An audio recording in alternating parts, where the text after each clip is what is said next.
Show me your friends and I'll show you your future. Unless you want average in America, married, 2.4 kids with 1.5 dogs. But I can guarantee you, you will never achieve anything greater than your highest aspiration. If you want $1 million, you'll make $1 million, not $1.5 million. If you want 10 million, 100 million, and you'll never exceed that.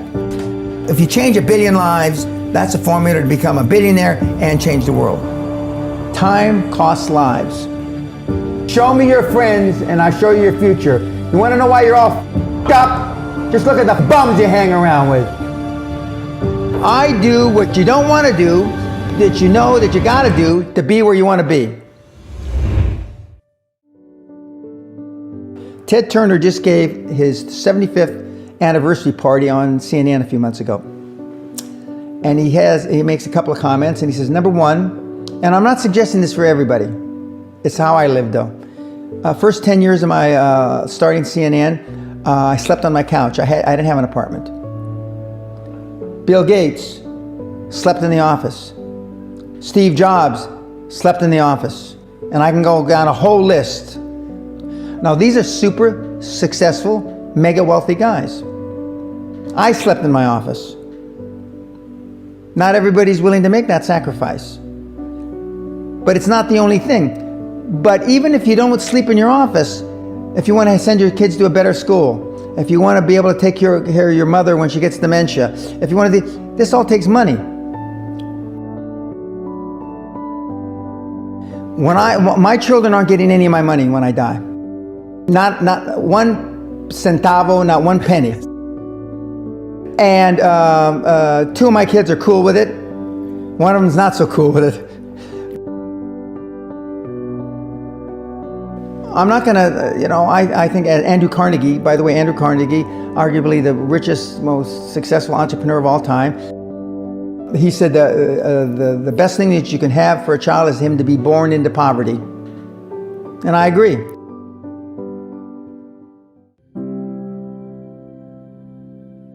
Lack of self-esteem, lack of self-worth. Now they think they have self-worth. They think because they've made a few bucks.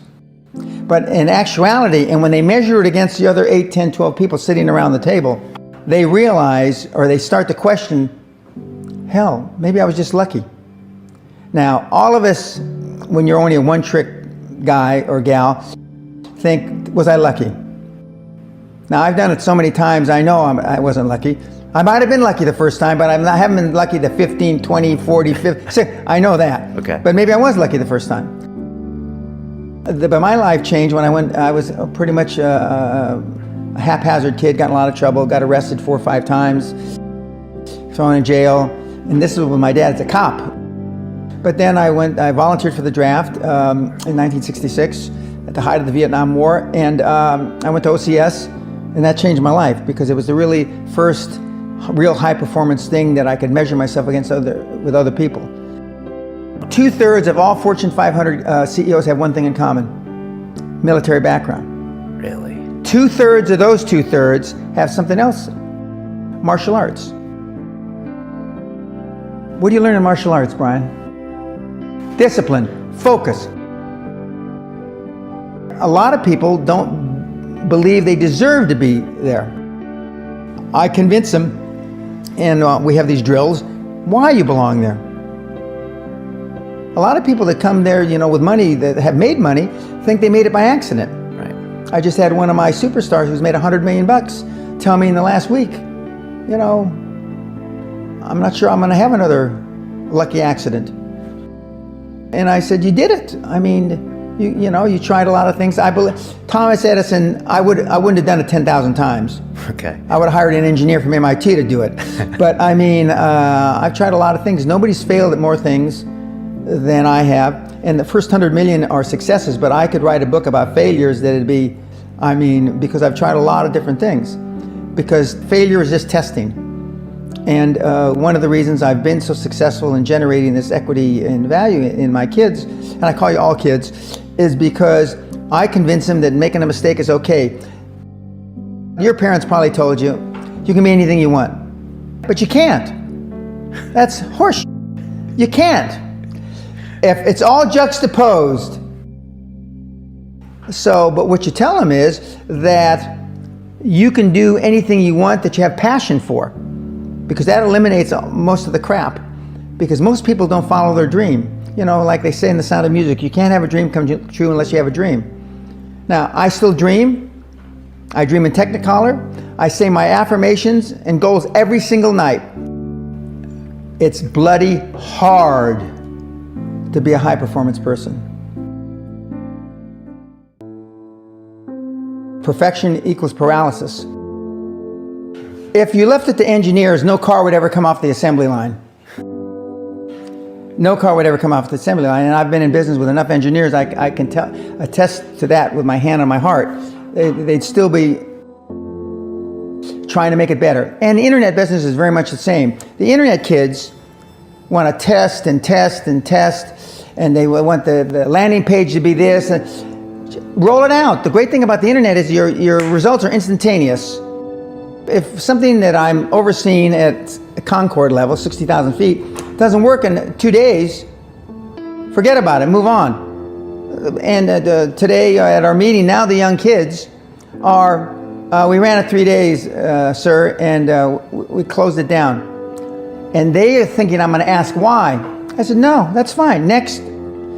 Because without them making mistakes and without them being allowed to make the decision, they never get any better.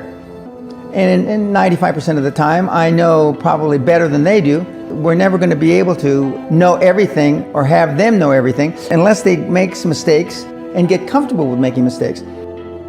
What gets measured gets accomplished. Without measurement, you're just fooling yourself. Before I had any money, I used to go to the Rolls-Royce dealers and sit in the cars and smell the leather, touch the leather, okay?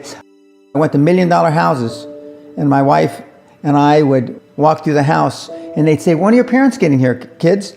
No, we are the buyers. Practice within when you're without. Practice being successful. How many people listening to this today practice being successful today? Through affirmations, through going to the Rolls-Royce dealer, maybe Lamborghini, maybe something else. Right. In my particular case, it was Rolls-Royce. And within a year of me going to the Rolls-Royce dealer, I had a Rolls, okay? Within 19 months of me dreaming and adding it to my goals, a castle on an island, I own Guthrie Castle. 19 months. Okay. Go to stores you can't afford. Go hire lawyers you can't afford. Lawyers will meet with anybody. Accountants will meet with anybody. Go to the big four accountants with a business idea. The first couple meetings are for free. Jettison probably a lot of the people you'll hang around with. If you have poor public speaking skills, join Toastmasters. Do these. If you went to a good school and you're not successful, go to the alumni deals. Okay? I didn't go to a good school. I'm a perfect living example that a lot of trouble as a kid, working class background, my parents, went to just a mediocre university that I flunked out of 3 times before I finally graduated with honors, but and had no money to begin with, $820. So it's all possible, but I devoted myself to feeling successful. I was wearing suits like this before I could afford them. Most people procrastinate because they're unsure, so just do it.